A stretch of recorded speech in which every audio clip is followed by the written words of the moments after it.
Welcome.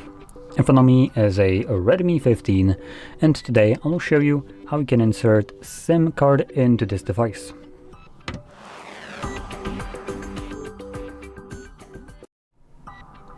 So before you get started, you'll want to grab a SIM ejector like this one, which will come provided with the device and the box. But if you can find it, you could also use paperclip. Straighten out one of the ends and it should work just as well.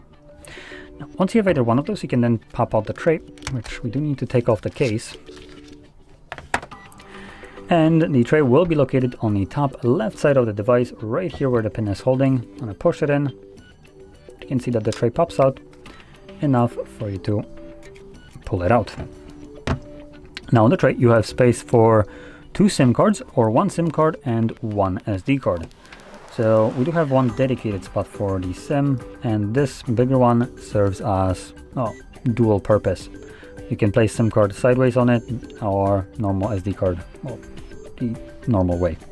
Anyway, from there, insert it back into your device, and all the cards should start working right away without any kind of steps needed, hence why it's prompting me to confirm my SIM card PIN, and that obviously unlocks my SIM card. So there we go. Now, if you found this very helpful, don't forget to hit like, subscribe, and thanks for watching.